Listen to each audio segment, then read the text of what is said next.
देखो सैनिकों, वही ढोंगी साधु है जो लोगों को बेवकूफ बनाता है। जाओ पकड़ो उसे। जैसी आपकी आज्ञा धन के देवी रानी मंगला, जैसी आपकी आज्ञा। हाँ हाँ, चलो पकड़ा जाए उस ढोंगी को। हाँ। अरे अरे अरे, तुम लोग कौन हो? हाँ हाँ, चल रहे हो ढोंगी, अब तेरा भांडा फूट चुका है, चल हमारे साथ। हाँ। अरे तुम लोग कौन हो? तुमने मेरी साधना भंग की। हाँ, हाँ, मैं तुम्हें श्राप देता हूँ।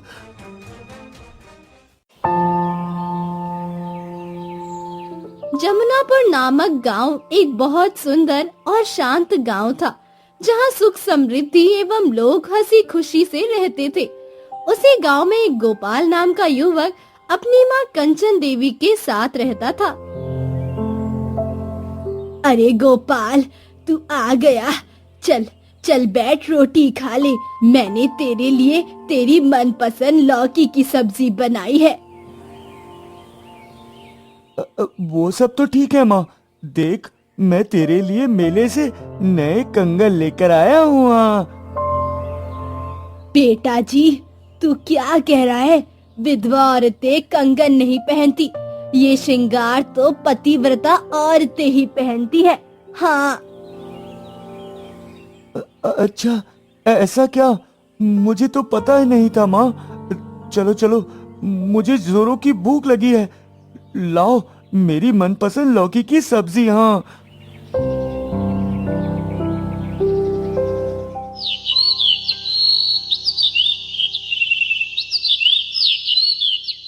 सुबह होते ही गोपाल अपने काम पर निकल जाता है। गोपाल का सेठ बहुत गुस्सा और लालच से भरा होता है। सेठ जी, आपके कहे अनुसार मैं सुबह जल्दी काम में आ गया हूँ। हाँ, बोलिए मेरे लिए क्या काम है? अरे मनहूस, तू मुझे सुबह सुबह क्यों दिख गया? अब तो मेरा पूरा दिन खराब जाएगा। जा जा और कूड़े कचरे साफ कर, मेरे घर मेहमान आने वाले हैं। हाँ जी सेठ जी, जैसी आपकी आज्ञा। मैं अभी पूरा घर साफ करता हूँ। हाँ।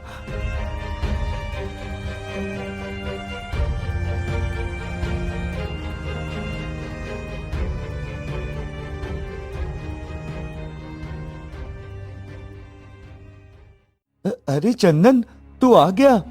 पर दोस्त, तुझे आने में बहुत देर हो गई। सेठ जी तुझे चिल्लाएंगे। हाँ। अरे बुद्धू गोपाल, मुझे सेठ जी नहीं चिल्लाएंगे, क्योंकि मैं तेरी तरह मनहूस नहीं हूँ। मैं सेठ जी के लिए बहुत काम का बंदा हूँ। हाँ। अरे चंदन, तो आ गया बेटे। आने में थोड़ी देर कर दी। चल कोई बात नहीं, जाओ और ये सामान बाजार से लेकर घर आ जाओ। घर में मेहमान आने वाले हैं। हाँ। जी सेठ जी, मैं अभी जाता हूँ। मुझे सामान का लिस्ट दे दीजिए, मैं अभी लेकर आता हूँ। हाँ हाँ, ये ले, मैंने लिस्ट बना ली है। जाओ और जल्दी लेकर आओ, मेहमान आने ही वाले होंगे। हाँ। ये लो सेठ जी, आपकी कहे अनुसार मैंने पूरा काम कर लिया है। मेरा मतलब है कि मैंने पूरी सफाई कर ली है। हाँ। अच्छा अच्छा, हाँ हाँ, ठीक है ठीक है। जाओ और अनाज की बोरी ऊपर में रख दो। हाँ।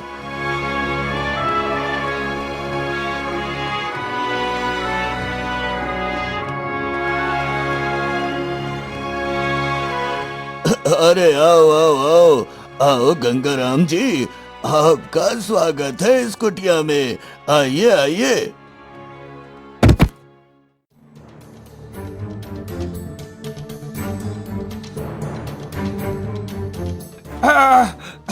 अरे बाबा साई, ये क्या कर डाला रे?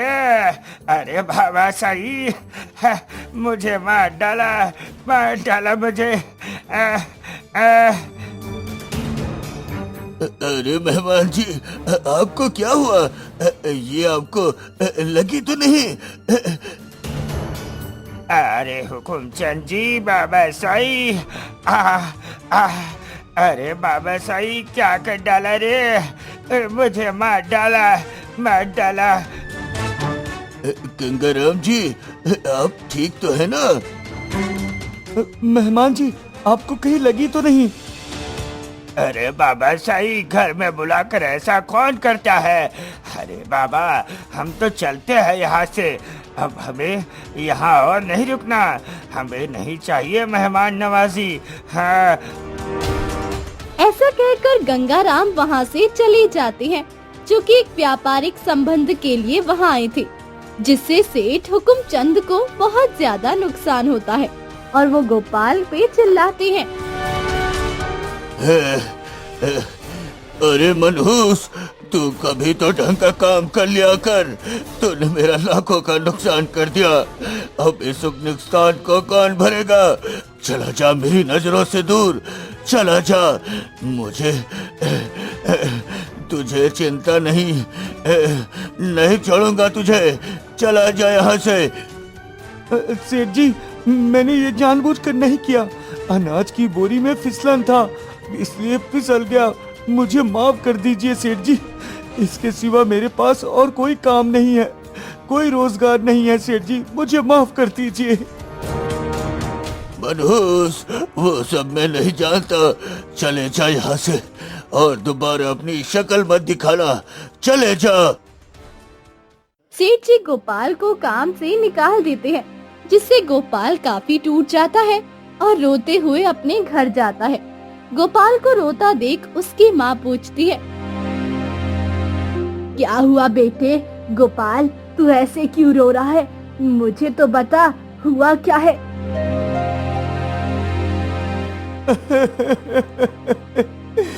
माँ, क्या मैं सच में मनहूस हूँ? माँ, कोई भी मुझे कहीं भी काम करने जाता हूँ तो वहाँ पनौती लग जाती है। मैं हमेशा मन लगाकर काम करता हूँ, लेकिन पता नहीं मुझसे गलती कैसे हो जाती है। अब तो सेठ जी ने मुझे काम से ही निकाल दिया। अब हमारा खर्चा कैसे चलेगा माँ? यही सोचकर मैं रो रहा था। कोई बात नहीं बेटा, कोई बात नहीं। तुझे और कोई दूसरा काम मिल जाएगा। इसके लिए तुझे रोना नहीं चाहिए। पर तू कोई पनौती वनौती नहीं है। हाँ, बता रही हूँ, देखना एक दिन तेरी भी किस्मत चमकेगी। तब सभी लोग तेरी जय जयकार करेंगे। पता नहीं माँ, वो दिन कब आएगा? कब आएगा वो दिन?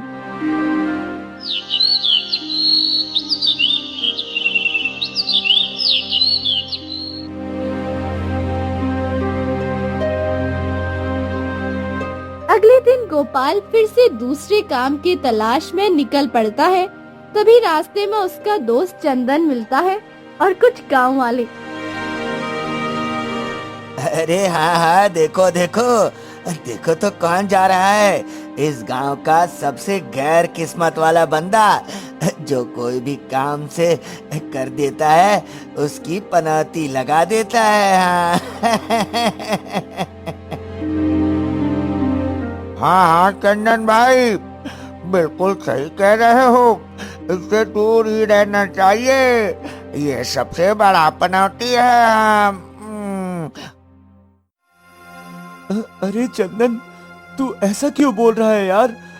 तू तो मेरा दोस्त है ना, तू ऐसा क्यों बोल रहा है? हाँ, अरे कहाँ का दोस्त? मैं कोई दोस्त वोस्त नहीं हूँ तेरा। हाँ, बस मैं जहाँ काम करता था वहाँ तुम भी काम करता था, बस यही तक था हमारा संबंध। हाँ, चल चल यहाँ से चल जा।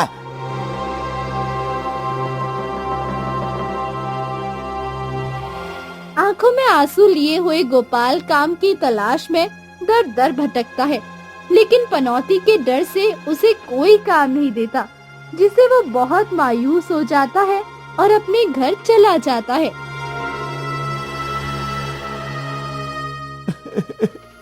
हे भगवान, मुझे तो कोई काम नहीं मिल रहा। आखिर मैं घर कैसे चलाऊंगा? मुझे कोई उपाय बताओ भगवान, मुझे कोई उपाय बताओ।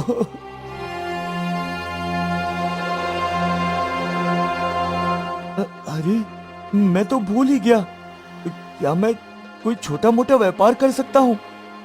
और हमारे पुराने गांव में हमारी पुरखों की जमीन भी है, मैं उसे कुछ उगाकर बेच सकता हूँ। हाँ, यही करना पड़ेगा। गोपाल और उसकी माँ दोनों गांव छोड़ देते हैं और अपने पुराने गांव चले जाते हैं, जहां गोपाल सब्जियों का व्यापार शुरू करता है।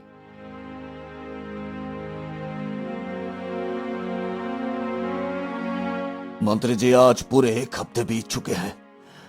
हमारी राजकुमारी मंगला का कोई अता पता नहीं चला। न जाने हमारी पुत्री किस हालत में होगी, पता नहीं। चिंता मत कीजिए महाराज, राजकुमारी जल्द लौट आएगी। हाँ, वो आपकी पुत्री है, बहादुर और साहसी, बिल्कुल आपकी तरह। हाँ मंत्री जी, मुझे तो लगता है राजकुमारी किसी मुसीबत में फंस चुकी है। अब हमें चुपचाप नहीं बैठना चाहिए, हमें उनकी तलाश करनी चाहिए। ये बात भी आप बिल्कुल सही कह रहे हैं महाराज, किंतु हम राजकुमारी को ढूंढेंगे कहाँ महाराज? मंत्री जी, पूरे राज्य में छापा मारो, हमारी पुत्री कहीं ना कहीं जरूर मिलेगी। वो ये राज्य से बाहर नहीं जा सकती, पूरा राज्य खोजो। जैसी आपकी आज्ञा महाराज, हम सैनिकों से कहकर राजकुमारी का पता लगाते हैं। आज्ञा दीजिए महाराज। सैनिकों, सैनिकों, अरे ओ, कहाँ हो मूर्खो, जल्दी आओ, हमें तुम्हारी जरूरत है, जल्दी आओ। जी मंत्री जी, कहिए क्या जरूरत है? क्या जरूरत आन पड़ी? कहिए मंत्री जी। अरे राजकुमारी मंगला कहीं नहीं दिख रही है और 1 हफ्ते से लापता है।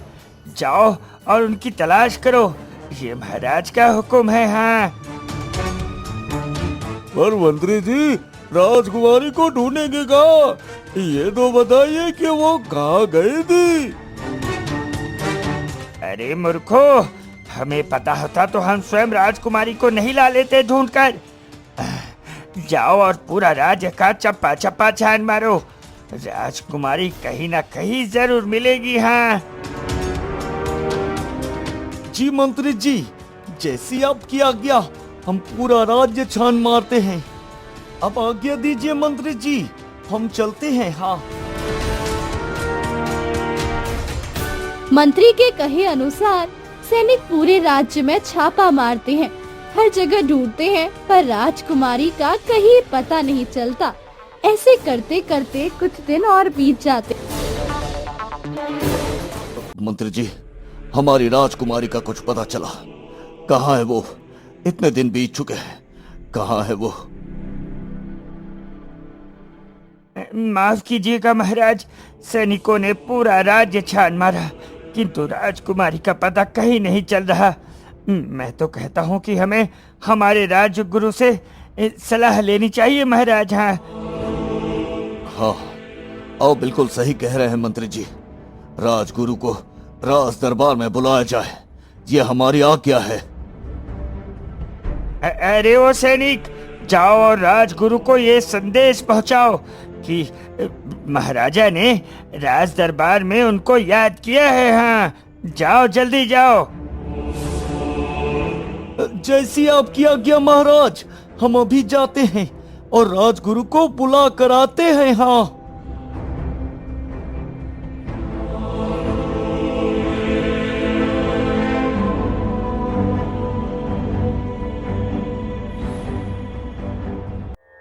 प्रणाम गुरुवर, महाराज ने आपको याद किया है और राज दरबार बुलाया है गुरुवर। अवश्य सैनिक, आप चलिए, हम थोड़ी देर में राज दरबार पहुंचते हैं। हाँ। अब राजगुरु राज दरबार पहुंचते हैं और राजा से उन्हें बुलाने का उद्देश्य पूछते हैं। तब राजा कहते हैं, प्रणाम गुरुवर, मदद कीजिए गुरुवर, मदद कीजिए। हमारी राजकुमारी कुछ दिनों से कहीं नहीं दिखाई दे रही, पता नहीं कहाँ चली गई है। हमारे बहुत ढूंढने पर भी वो हमें नहीं मिली, कहीं वो मुसीबत में ना हो। हमारी मदद कीजिए, हमारी मदद कीजिए राजगुरु। ओम दृश्य ददामि, ओम दृश्य ददामि।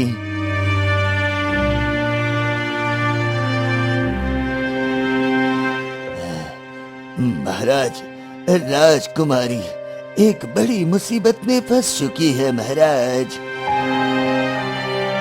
कौन सी मुसीबत में गुरुवर? कृपया कर हमें पूरी बात बताइए, पूरी बात बताइए।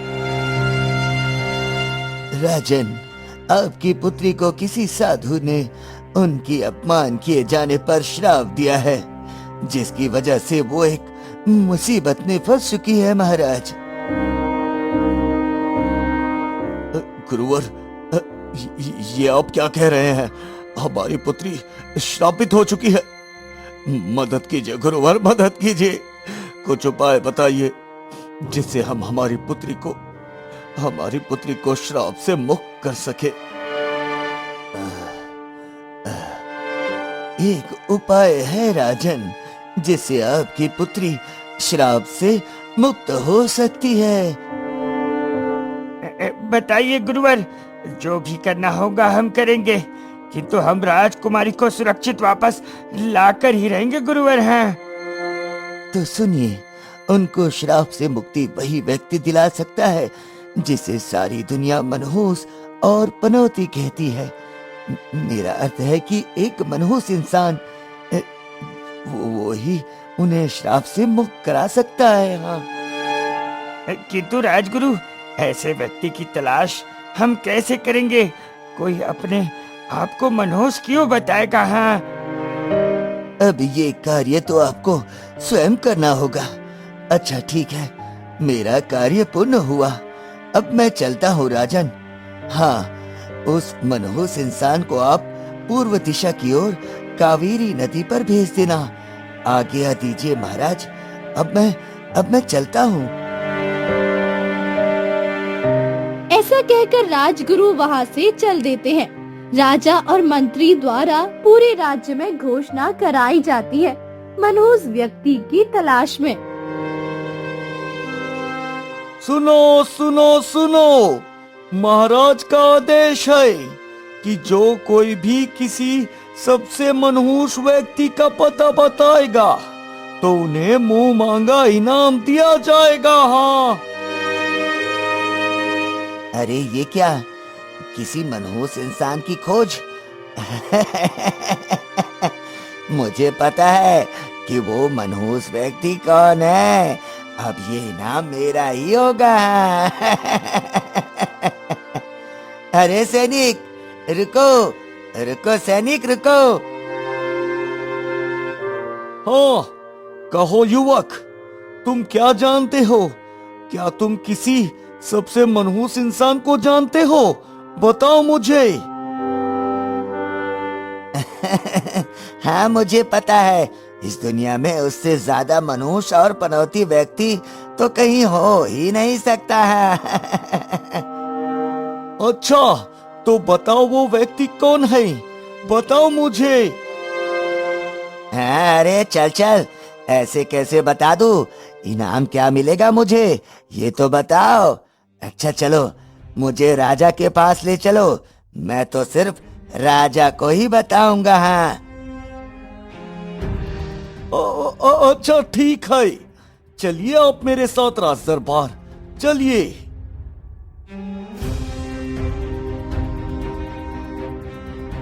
महाराज की जय हो। मैं ये युवक लेकर आया हूँ महाराज, जिसे पता है सबसे मनहूस इंसान कहाँ रहता है। हाँ, कहो युवक, क्या जानते हो तुम उस इंसान के बारे में? बताओ हमें। महाराज, मुझे इनाम में क्या मिलेगा? और हाँ, क्या आप उस इंसान को कोई सजा सुनाने वाले हो? बताओ हमें। अच्छा बोलो, तुम्हें इनाम में क्या चाहिए? और उस मनहूस इंसान का पता बताओ हमें। बताओ तुम्हें इनाम में क्या चाहिए? महाराज, मुझे तो 100 तोले सोने चाहिए, जिससे मैं अमीर बन सकूं। हाँ, तभी मैं उस व्यक्ति का पता बताऊंगा। हाँ। ठीक है, मंत्री जी ने 100 तोला सोना दिया जाए। बताओ युवक, कौन है वो मनहूस इंसान? बताओ, जल्दी बताओ युवक, कौन है वो?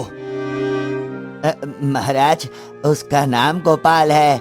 वो पहले हमारे गांव जमनापुर में रहता था, पर उसकी बदनसीबी उसे उसके पैतृक गांव में ले गई, और उसका पैतृक गांव श्यामपुर है। हाँ, मैं ये इसलिए जानता हूँ क्योंकि वो पहले मेरे साथ काम करता था, और उसने एक बार बताया था कि उसका पैतृक गांव श्यामपुर है। हाँ, आप वहाँ पता कीजिए महाराज। अच्छा ठीक है युवक, तुम जा सकते हो। मंत्री जी, उस युवक गोपाल को राजमहल बुलाया जाए। राजा के कहे अनुसार गोपाल को राज दरबार में बुलाया जाता है। गोपाल राज दरबार आने के बाद महाराज से पूछता है।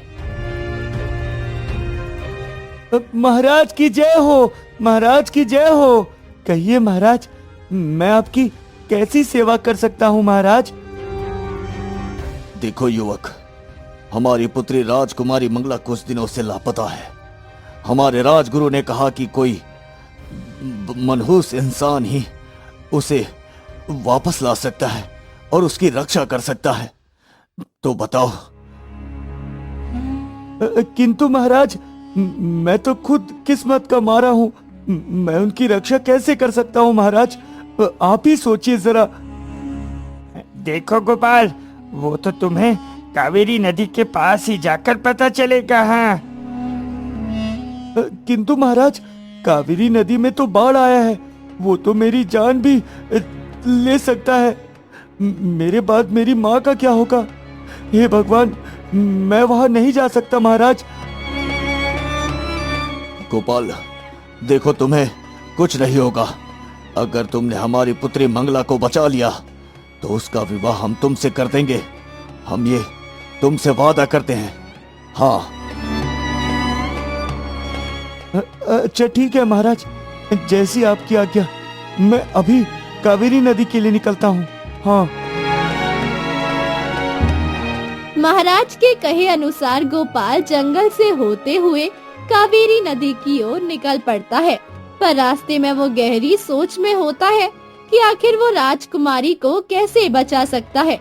गोपाल जैसे ही कावेरी नदी के पास पहुंचने वाला होता है, तभी उसे किसी के चिल्लाने की आवाज आती है। बचाओ, बचाओ, कोई मुझे बचाओ, बचाओ, मैं डूब रहा हूँ, बचाओ। अरे, ये चिल्लाने की आवाज कहाँ से आ रही है? लगता है कोई मुसीबत में है। मुझे चलकर देखना चाहिए। हाँ। गोपाल भागकर उस आवाज की ओर दौड़ता है और देखता है एक साधु नदी में डूब रहा होता है। गोपाल जैसे तैसे उस साधु को बचा लेता है और पानी से बाहर निकाल देता है।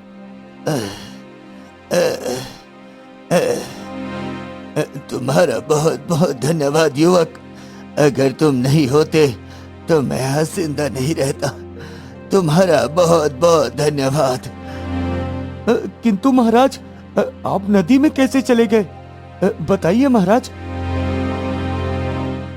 मैं दरअसल नदी में पानी भरने गया था ताकि मैं अपने पालतू पशुओं को पानी पिला सकूं, लेकिन अचानक मेरे पैर फिसल गए और मुझे तैरने नहीं आता। मैं अपनी खुद की सहायता नहीं कर सकता था। इतने में तुमने मेरी आवाज सुनी और यहाँ चले आए, और तुमने मेरी इतनी सहायता की, मेरी जान बचाई। बदले में मैं तुम्हें कुछ नहीं दे सकता। मैं तो खुद भिक्षा मांगकर जीवन व्यतीत करता हूँ बेटा। कोई बात नहीं महाराज, आप बस मुझे आशीर्वाद दीजिए ताकि मैं अपने उद्देश्य में सफल हो जाऊं। हाँ। हाँ, तथास्तु पुत्र तथास्तु। तुम अपने उद्देश्य में जरूर सफल होगे, ये मेरा आशीर्वाद है तुम्हें। जाओ पुत्र जाओ। धन्यवाद महाराज। अब लगता है कि मैं राजकुमारी मंगला की खोज जरूर कर पाऊंगा। आपका बहुत बहुत धन्यवाद महाराज। क्या कहा? राजकुमारी मंगला? वो तुम्हारी कौन लगती है? महाराज, अगर मैंने उन्हें ढूंढ निकाला तो वो मेरी पत्नी होगी, और उन्हें ढूंढने का काम मुझे महाराज ने दिया है। हाँ। अच्छा, चलो बेटा मेरे साथ, मेरे पीछे आओ। पर कहाँ साधु महाराज? मुझे राजकुमारी को ढूंढने जाना है। हाँ, मैं आपके साथ नहीं आ सकता। मेरे पीछे आओ पुत्र, मेरे पीछे आओ।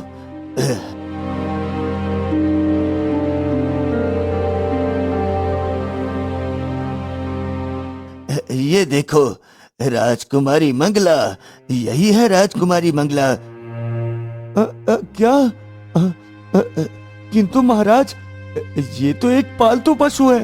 ये राजकुमारी मंगला कैसे हो सकती है?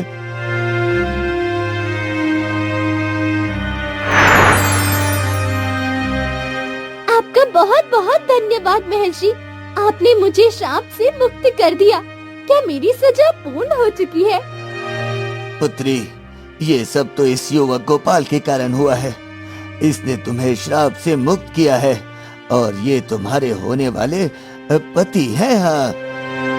ऐसा करके गोपाल राजकुमारी को श्राप से मुक्त करा लेते हैं और दोनों राजमहल पहुंच जाते हैं, जहां राजा दोनों का विवाह धूमधाम से करवाते हैं और गोपाल को अगला राजा नियुक्त कर देते हैं। आशीर्वाद भव। देखा बेटा गोपाल, मैं कहती थी ना, तुम कोई मनहूस नहीं हो, और तुम्हारी भी किस्मत एक ना एक दिन जरूर चमकेगी।